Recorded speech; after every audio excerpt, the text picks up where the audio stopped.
Hello बच्चों, नमस्कार। मैं हूं अमन शर्मा और आप सभी का मैथ्स एनालिसिस में स्वागत है।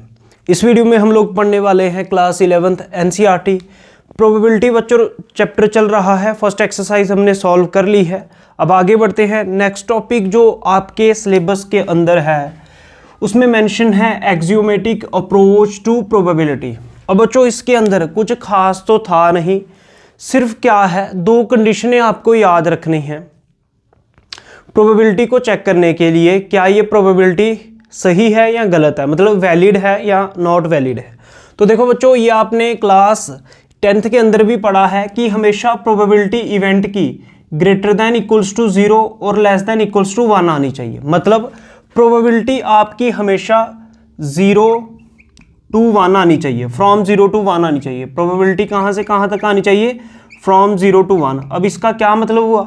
मतलब आपकी प्रोबेबिलिटी 0 बच्चों आ सकती है, 0 प्रोबेबिलिटी आ सकती है, 1 भी आपकी प्रोबेबिलिटी आ सकती है, और 0 और 1 के बीच में जो वैल्यूज़ हैं वो भी आ सकती हैं। जैसे अगर मैं नंबर लाइन पे देखूं, मान लो यहाँ पे 0 है, यहाँ पे 1 है तो 0 भी आ सकता है, 1 भी आ सकता है, और इसके बीच में जो वैल्यूज़ हैं वो भी प्रोबेबिलिटी के अंदर आ सकती हैं। लेकिन अगर वैल्यू आ रही है 2 तो प्रोबेबिलिटी की वो गलत है बच्चों। 0 से छोटी, जैसे इधर इस तरफ चलते जाओ, जैसे -1 -2, तो अगर प्रोबेबिलिटी -1 आ रही है, ये भी बच्चों गलत है। आपकी प्रोबेबिलिटी 0 आ सकती है, 1 भी आ सकती है, और 0 और 1 के बीच में जो भी वैल्यूज़ हैं वो सारी आ सकती हैं, ठीक है। बाकी 1 से बड़ी प्रोबेबिलिटी नहीं आ सकती, 0 से छोटी प्रोबेबिलिटी नहीं आ सकती। ये चीज़ याद रखनी है। तो ये पहली कंडीशन है कि प्रोबेबिलिटी कहाँ से लेके कहाँ तक होगी? From 0 to 1। ये पहली कंडीशन है बच्चों। दूसरी चीज़ इसमें याद ये रखनी है बच्चों कि प्रोबेबिलिटी जितने भी इवेंट दिए होंगे, 1 हैं, 2 हैं, 3 हैं, 4 हैं, जितने भी नंबर ऑफ इवेंट्स होंगे, अगर हम उन सभी इवेंट्स को सम करें उसकी प्रोबेबिलिटी 1 आएगी। Sum of all the events, probability of sum of the all the events is always equals to 1। क्या मतलब हुआ इस चीज़ का बच्चों? यहाँ पे लिखा है मैंने probability of event 1 plus probability of event 2 plus probability of event 3 plus and so on, जितने भी हैं। अगर 10 हैं तो 10 के 10 इवेंट को सम करना है। अब मैंने यहाँ पे जनरल फॉर्म में n लिख दिया, ठीक है। तो इन सभी प्रोबेबिलिटी जितने भी इवेंट हैं उनका सम करोगे हमेशा 1 के बराबर आएगा। अगर 1 से बड़ा आ रहा है सम करके, या 1 के अलावा कुछ भी और आ रहा है सम करके प्रोबेबिलिटी के इवेंट को, तो फिर वो नॉट वैलिड है, ठीक है। अब एक एग्जांपल समझते हैं इसी अप्रोच के ऊपर। तो बच्चों एग्जांपल नंबर 4 है आपके सामने। Let a sample space S। अब आपको एक उसने सैंपल स्पेस दिया है जिसमें ये 6 एलिमेंट्स लिखे हैं, ω1, ω2, ω3, ऐसे ही ω4, 5 और ω6 एंड सो ऑन। का मतलब ये आपको 6 एलिमेंट्स दिए हैं एक सैंपल स्पेस के अंदर बच्चों। अब आगे बढ़ते हैं बच्चों। Which of the following assignments of probabilities to each outcome is valid. अब देखो बच्चों, वैलिड है या नहीं है, मतलब ये जो इसने अलग अलग इवेंट की ये जो प्रोबेबिलिटीज दी हैं, क्या ये वैलिड है या नॉट वैलिड है, ये आपको चेक करना है। समझ में आ रही है बात? तो अब देखो बच्चों, इसके लिए क्या होगा, हमें क्या है, जैसे ω1 लिखा है, मतलब ये इवेंट 1 है। ऐसे मानो इवेंट 1 की प्रोबेबिलिटी इतनी दी है, इवेंट 2 की इतनी दी है, इवेंट 3 की इतनी प्रोबेबिलिटी है, इवेंट 4 की इतनी, इवेंट 5 की इतनी, इवेंट 6 की इतनी। तो ये अलग अलग वैल्यूज दी हैं। समझ में आ रही है बात? ठीक है। एक तो ये केस है, सभी यहाँ पे चेक करो। फिर बी पार्ट भी दिया हुआ बच्चों, ऐसे ही सी पार्ट दिया है, ऐसे ही बच्चों डी पार्ट दिया है, ऐसे ही ई पार्ट दिया है। मेरे को सिंपली पहले ये चेक करना है। देखो आपको याद रखना है, जो प्रोबेबिलिटी है ना वो कभी भी नेगेटिव नहीं आएगी। प्रोबेबिलिटी नेगेटिव नहीं आएगी। 1 से बड़ी, जैसे प्रोबेबिलिटी आ रही है मान लो 10, तो गलत है, 1 से बड़ी भी नहीं आएगी, और सम हमेशा 1 के बराबर आना चाहिए। अब बच्चों अगर आप फर्स्ट पार्ट को देखो, क्या कहीं पर ये जो ω1 ω2 ये सारी वैल्यूज दी हैं, क्या कोई नेगेटिव तो नहीं आ रही? हर एक वैल्यू देखो बच्चों पॉजिटिव है, ठीक है। और 1/6 कितना होता है बच्चों? अगर आप इसको डिवाइड करके देखो, मैं ऐसे ही बता रहा हूँ आपको, पॉइंट लगाना पड़ेगा, और इधर 0, 10 हो गया। 6 वन जा कितना होता है? 6, 10 में से 6 गया तो 4, पॉइंट लगा है 0 लगा सकते हो। 6 6 जा कितना? 36, ठीक है, समझ रहे हो, ऐसे चलता जाएगा आगे। और तो पॉइंट लगा है तो 0 आएगा, मतलब इसको सॉल्व करके 0.16 और आगे ऐसे ही कुछ और भी आएगा, 0.16 आ रहा है बच्चों, तो 0.16 प्रोबेबिलिटी आ सकती है, मतलब 0 पॉइंट कुछ आ सकती है, 1 से बड़ी नहीं आनी चाहिए। मतलब ये जो 1/6 वैल्यू है ये 1 से बड़ी तो नहीं है, कोई भी वैल्यू 0 पॉइंट समथिंग आ सकता है। तो पहली कंडीशन तो सही है कि 0 और 1 के बीच में आनी चाहिए, 0 और 1 के बीच में ही आ रही है 0 पॉइंट समथिंग, समझ में आ रही है बात। अब कंडीशन 1 तो सही है, ठीक है। अब कंडीशन 2 के अनुसार इन सभी की प्रोबेबिलिटी का सम करना है, चेक करना है, सम ऑफ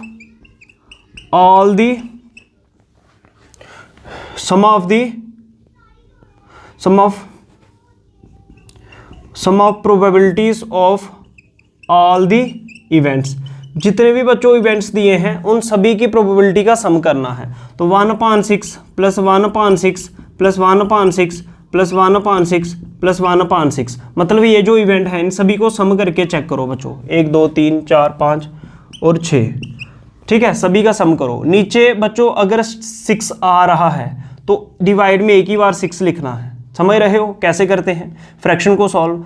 6 अगर सेम नंबर आ रहा है नीचे तो एक ही बार 6 लिख देना है नीचे, और ऊपर अगर सम हो रहा है तो सम करते जाओ, समझ में आ रही बात, ठीक है। अब 1 2 3 4 5 6, तो ऊपर 6 आया नीचे भी 6 आया, तो सॉल्व करके 1 आया, तो ये कंडीशन जो है वैलिड है। आपको सिंपली क्या लिखना है, उसने पूछा था आपको लिखना है therefore assignment is valid. Assignment क्या है, वैलिड है। उसने पूछा था वैलिड है या नहीं है, तो ये कंडीशन है वैलिड प्रूव करने के लिए। हमने सभी का सम किया और वो कितने के बराबर आ रहा है, 1 के इक्वल आ रहा है, समझ में आ रही है बात, ठीक है। तो इस तरह से बच्चों इसको चेक कर लेंगे हम। अब ऐसे ही सेकंड पार्ट की ओर बढ़ते हैं। अब मैं थोड़ा तेज तेज बच्चों बताता जाऊंगा, क्योंकि सिर्फ कॉन्सेप्ट को हमें समझना है एग्जाम्पल्स के जरिए। अब देखो सेकंड पार्ट को देखो, यहाँ पे देखो क्या कोई प्रोबेबिलिटी नेगेटिव में तो नहीं जा रही, ठीक है, नेगेटिव में तो नहीं है, तो इनमें से कोई भी वैल्यू नेगेटिव में नहीं है। अच्छा, दूसरी चीज़, क्या कोई वैल्यू 1 से बड़ी तो नहीं है, यहाँ पे कोई भी वैल्यू 1 से बड़ी भी नहीं है और 0 से कम भी नहीं है, मतलब नेगेटिव भी नहीं है। अच्छा, दूसरी कंडीशन क्या है, सभी का सम करके चेक करो बच्चों, तो 1 + 0 + 0 + 0 + 0 + 0 ऐसे करोगे, ठीक है। इन सभी का सम करोगे तो 1 में जितने मर्जी 0 प्लस करो 1 ही आएगा, ठीक है। तो सम 1 के बराबर आ रहा है, ये भी वैलिड होगी बच्चों, समझ में आ रही है बात। अब थर्ड पार्ट पे चलते हैं बच्चों। थर्ड पार्ट पे अगर हम बच्चों चलें तो थर्ड पार्ट में मैं सीधा बोल दूंगा नॉट वैलिड। थर्ड वाली क्या है, नॉट वैलिड। अब बच्चों थर्ड वाली नॉट वैलिड क्यों है, समझ रहे हो क्यों है, देखो खुद देखो बच्चों, यहाँ पे देखो ω5 और ω6, मतलब इवेंट 5 और इवेंट 6 की प्रोबेबिलिटी जो है नेगेटिव आ रही है। प्रोबेबिलिटी किसी भी इवेंट की नेगेटिव नहीं आ सकती, तो ये लिखोगे नॉट वैलिड। रीज़न क्या लिखोगे, because probability of ω5 and comma करके लिख लो कि पता चले अलग अलग, because probability of ω5 comma probability of ω6, 5 वाले की प्रोबेबिलिटी और 6 वाले की प्रोबेबिलिटी क्या आ रही है, बिकॉज प्रोबेबिलिटी ऑफ ω5 और ω6 की इज नेगेटिव, ठीक है, ठीक है, ये नेगेटिव आ रही है इसलिए ये वैलिड नहीं होगा और हमें इसको चेक भी नहीं करना है बच्चों। यहाँ तक नोट कर लो बच्चों, मैं एक ही बार में लिख देता हूँ सारा, फिर नोट कर लीजिए आप। नेक्स्ट देखते हैं बच्चों, डी पार्ट को देखो। तो देखो डी में क्या है, तो ध्यान से देखिए, डी में देखो हमें पता कैसे चलता है कि ये 0 से बड़ी वैल्यू चले जाएगी। ध्यान से देखिए, फ्रैक्शन चैप्टर में आपने बचपन में पढ़ा होगा। अब देखो 1/12 है, 0 से छोटी वैल्यू आई, मतलब 0 पॉइंट समथिंग आएगी, मतलब 1 से छोटी, तो ये तो ठीक है। अब इसको देखो बच्चों, इसमें ω6 को देखो, प्रोबेबिलिटी ऑफ ω6 आ रही है कितनी बच्चों, यहाँ पे आ रही है 3/2, और 3/2 कितना होता है 1.5, ठीक है, 3 का आधा कितना होता है 1.5, मतलब 1.5, और 1.5 जो प्रोबेबिलिटी है ये 1 से बड़ी है, और जब भी प्रोबेबिलिटी 1 से बड़ी होगी तो असाइनमेंट नॉट वैलिड होगी, मतलब ये प्रोबेबिलिटी नहीं हो सकती, इसलिए डी पार्ट भी क्या हो गया, नॉट वैलिड हो गया। अब ई ई पॉट को चेक करो बच्चों, देखो इसको ध्यान से, यहाँ पे हर एक प्रोबेबिलिटी जो है 0 पॉइंट समथिंग आ रही है, ठीक है, 0 पॉइंट समथिंग प्रोबेबिलिटी आ रही है, तो ये ठीक है। लेकिन जब हमने इनका सभी का सम किया, क्या किया बच्चों, सम किया, क्या आएगा, सिंस सम ऑफ प्रोबेबिलिटीज, तो सभी का सम कर दो, सभी इवेंट की प्रोबेबिलिटीज जो हैं उनका सम कर दो, आपके पास आ रहा है 2.1, समझ रहे हो। और यहाँ पे क्या हो गया, sum of probabilities is not equals to 1, 1 के बराबर नहीं आया। कंडीशन क्या थी, सम ऑफ प्रोबेबिलिटीज 1 के बराबर आना चाहिए, तो ये 1 के बराबर नहीं आ रहा, therefore assignment is not valid, इसलिए असाइनमेंट नॉट वैलिड होगी। नहीं समझ में आया बच्चों तो कमेंट सेक्शन में पूछ सकते हो, यहाँ तक इसको नोट कर लो अच्छे से।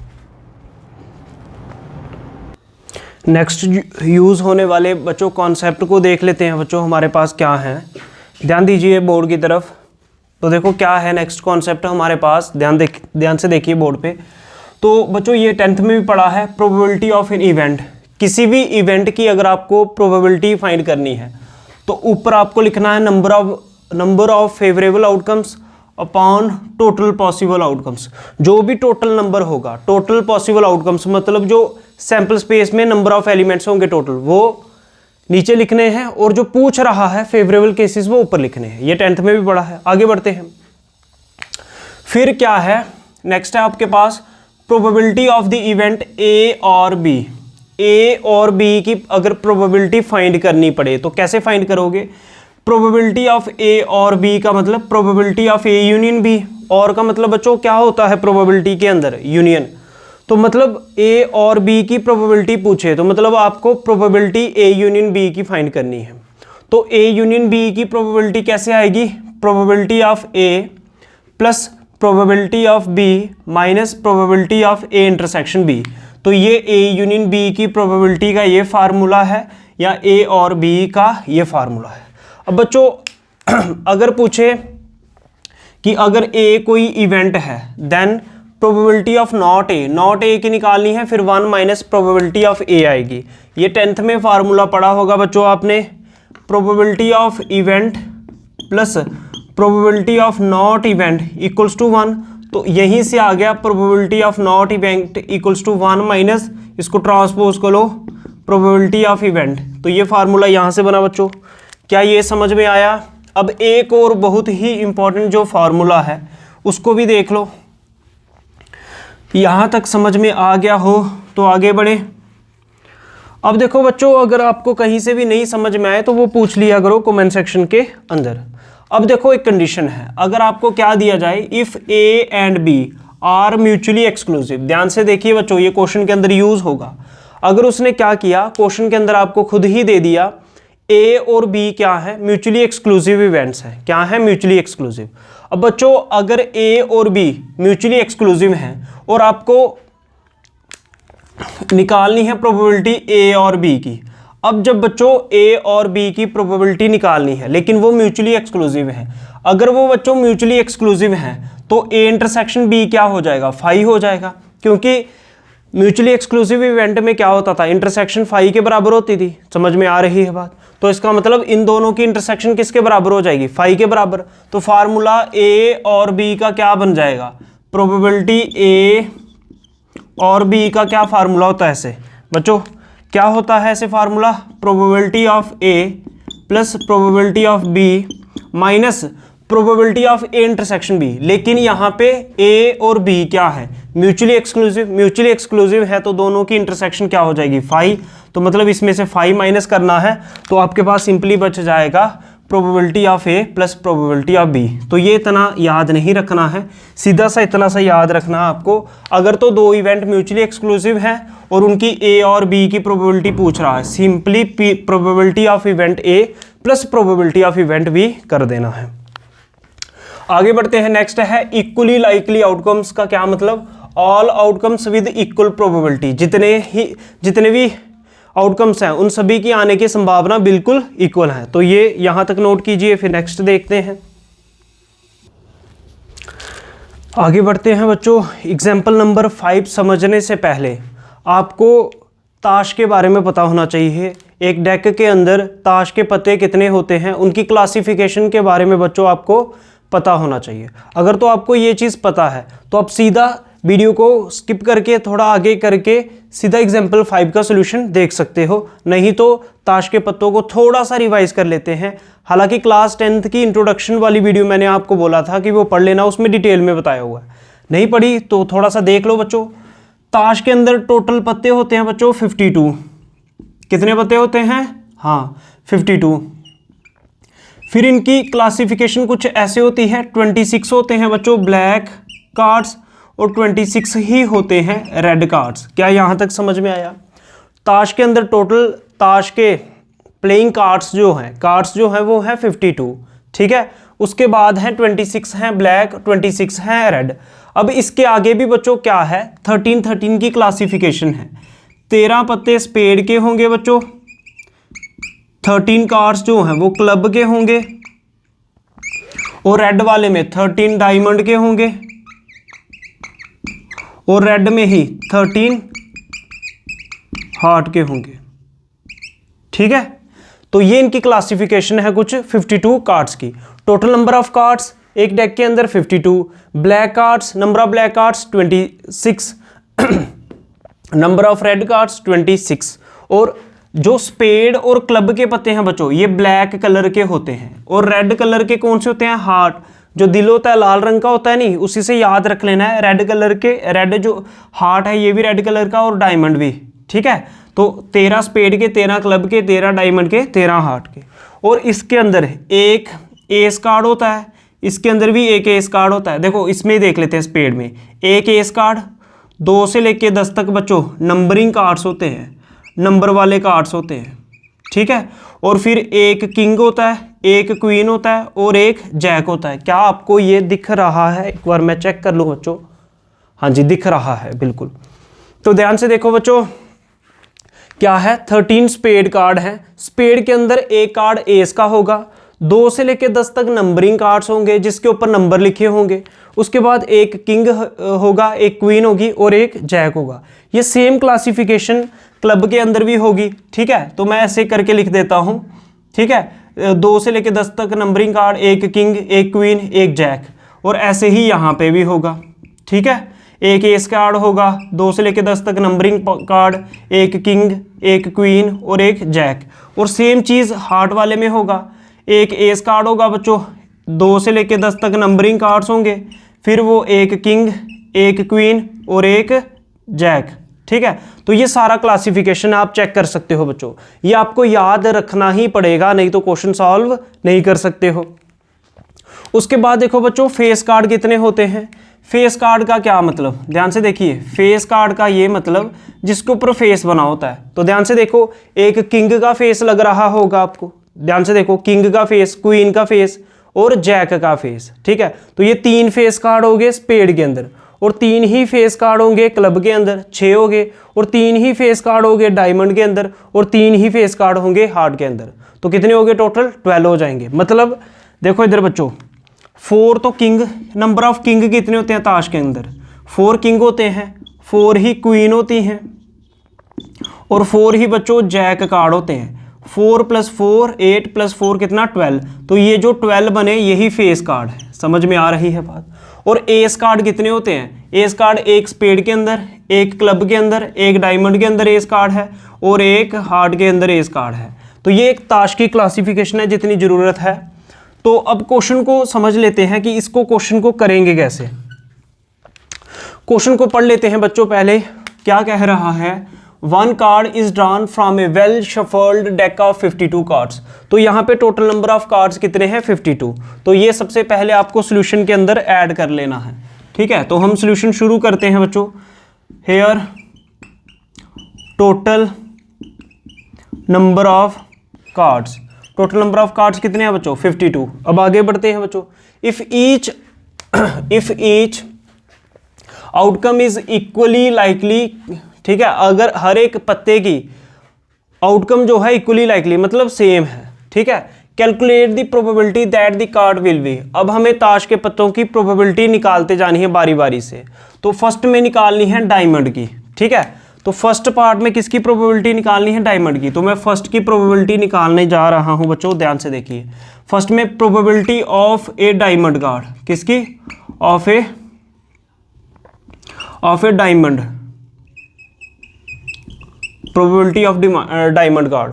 तो कैसे आता है बच्चों फार्मूला? क्या? Number of favourable cases upon total number of cases या टोटल नंबर ऑफ आउटकम्स, एक ही चीज है बच्चों। फेवरेबल केसेस का क्या मतलब कि डायमंड के पत्ते बच्चों कितने हैं? तो डायमंड के हैं कितने? 13, ऊपर आ जाएगा 13 और नीचे आ जाएगा total number of outcomes. Total पत्ते कितने थे बच्चों? 52, तो 13/52 आ जाएगा। तो इसको कैंसिल भी कर सकते हो, 13 1 जा 13, 13 4 जा 52। सेकेंड पार्ट को करते हैं बच्चों। सेकेंड पार्ट में देखो, नॉट एन एस, ध्यान से देखिए बच्चों, एस कार्ड की नहीं पूछ रहा, नॉट एस कार्ड की पूछ रहा है। सेकंड पार्ट में किसकी प्रोबेबिलिटी पूछ रहा है? प्रोबेबिलिटी ऑफ नॉट एस की कितनी होगी? ठीक है, probability of not S card. ध्यान से देखिए, तो दो तरीकों से हम करेंगे इसको। Not S card, probability of not S card की कितनी होगी बच्चों? ध्यान से देखो, मेरे को ये बताओ, अगर मैं प्रोबेबिलिटी ऑफ एस कार्ड की निकालूं तो कितनी आएगी? तो क्या करेंगे, जितने एस कार्ड हैं उसको डिवाइड कर दो टोटल से।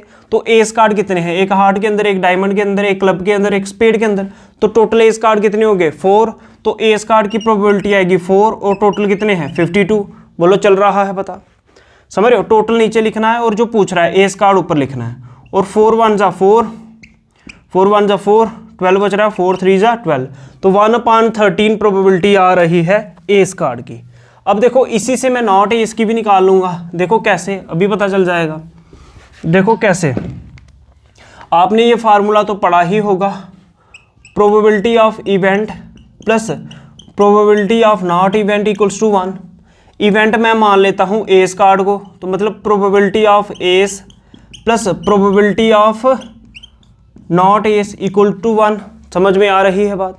ठीक है, एस, ये ऊपर जो डैश लगाई है, ये जो कॉम्प्लीमेंट बोलते हैं इसको, या नॉट एस, तो एस कार्ड की प्रोबेबिलिटी कितनी थी बच्चों? 1/13 प्लस नॉट एस की निकालनी है, तो probability of not ace equals to 1। अब आगे दिखते हैं क्या आएगा। तो नॉट एस की प्रोबेबिलिटी आ जाएगी अब आपके पास बच्चों।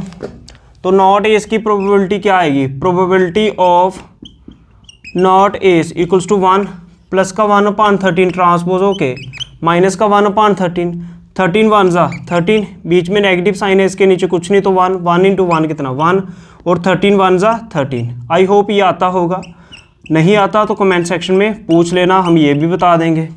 13 - 1 कितना आएगा? 12/13 इसकी प्रोबेबिलिटी आ जाएगी। यहाँ तक नोट कर लो बच्चों अच्छे से। सेकेंड पार्ट को करने का एक और तरीका है बच्चों, उसको देखते हैं।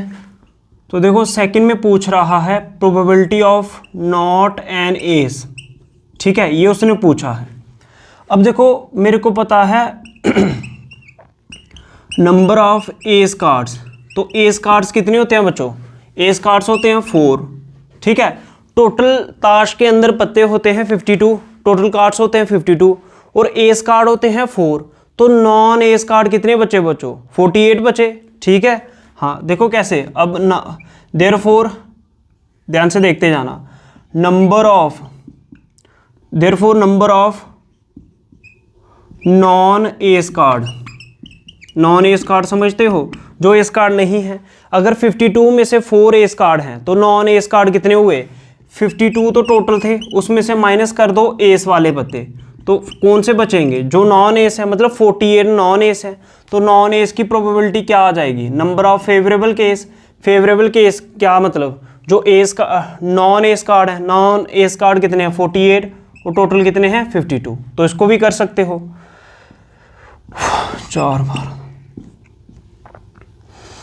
ठीक है, कैंसिल करके इतना आ जाएगा। तो एक तरीका ये था, जैसे आपको ठीक लगे वैसे आप कर सकते हो। नहीं समझ में आए कमेंट सेक्शन में पूछ भी सकते हो बच्चों। तो थर्ड पार्ट की ओर चलते हैं बच्चों। ध्यान से देखो, थर्ड में क्या है? ए ब्लैक कार्ड।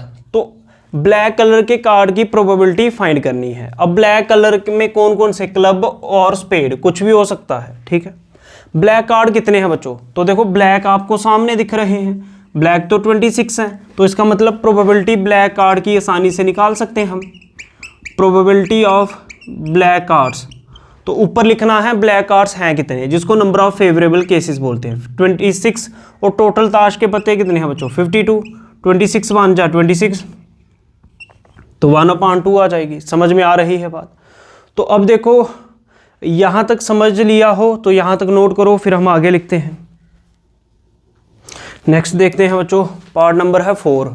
तो आपको फाइंड करनी है प्रोबेबिलिटी नॉट ए डायमंड, जो पत्ते डायमंड नहीं है, जो कार्ड डायमंड नहीं है। तो फिर से नॉट वाला जब भी हो ऐसे निकाल सकते हो, probability of event plus probability of not event equals to 1। अब मैंने इवेंट मान लिया डायमंड की प्रोबेबिलिटी को और नॉट इवेंट मान लिया नॉट डायमंड वाली को।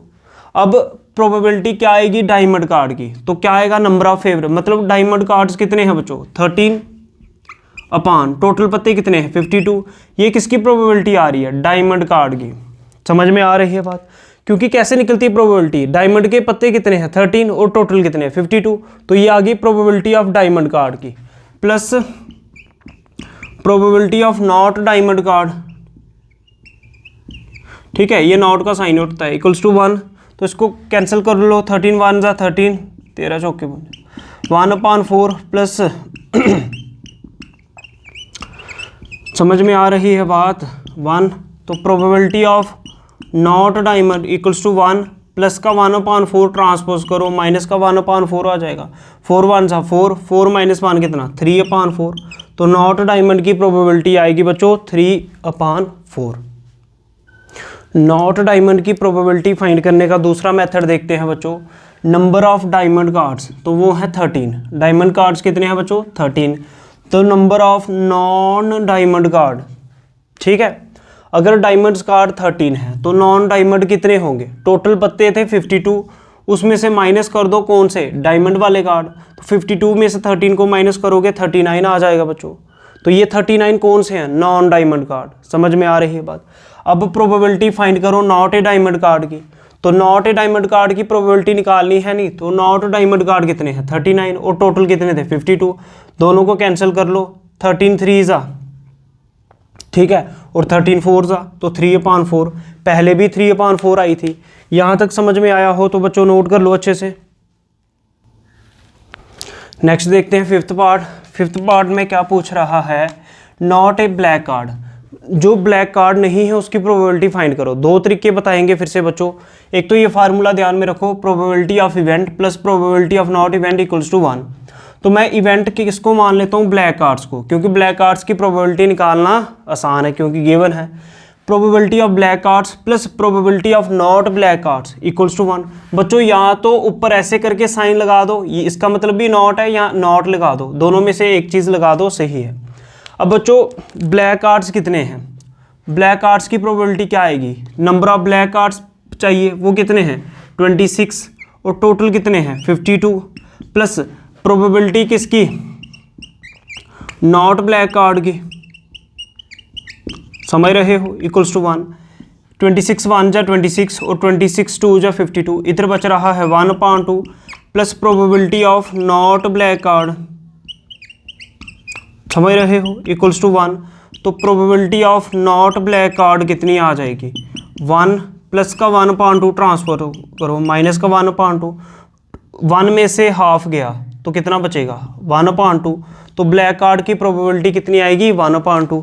एक तरीका तो बच्चों ये है, इसको नोट करो। नेक्स्ट देखते हैं फिर इसी का दूसरा तरीका देखते हैं फिफ्थ पार्ट को करने का। उसने पूछा है नॉट ब्लैक कार्ड की probability, number of black cards कितने हैं 26, number of not A black cards, अगर 26 बच्चों ब्लैक कार्ड्स हैं और टोटल है 52 में से अगर मैं ब्लैक कार्ड को हटा दूंगा कौन से बचेंगे, जो ब्लैक नहीं है नॉट ए ब्लैक कार्ड, तो 52 में से माइनस कर दो ब्लैक कार्ड, ठीक है, तो इसमें से सब्ट्रैक्ट किया 26 बचा, मतलब 26 ऐसे पत्ते हैं जो ब्लैक नहीं है नॉट ब्लैक है, तो प्रोबेबिलिटी नॉट ब्लैक कार्ड की कितनी आ जाएगी, कितने हैं नॉट ब्लैक 26 और टोटल कितने थे बच्चों 52, इनको कैंसिल कर लो 1/2 ही आ जाएगा। ऐसे भी देखो ताश के अंदर दो ही कलर के पत्ते होते हैं, या तो ब्लैक या तो रेड। अब देखो जब नॉट ब्लैक बोल रहा है मतलब ब्लैक नहीं लेने फिर रेड लेने हैं, तो सीधा देख लो रेड कितने हैं, या डायरेक्ट ऐसे भी कर सकते हो, रेड कितने थे 26/52, तब भी इतना ही आता। यहाँ तक नोट करो इसको अच्छे से बच्चों। इस वीडियो में बच्चों इतना ही। अगर आपको मैथ्स एनालिसिस की ये वीडियोस अच्छे लग रहे हैं तो चैनल को सब्सक्राइब कर लो, वीडियो को लाइक करो, शेयर करो। जय हिंद, जय भारत, नमस्कार।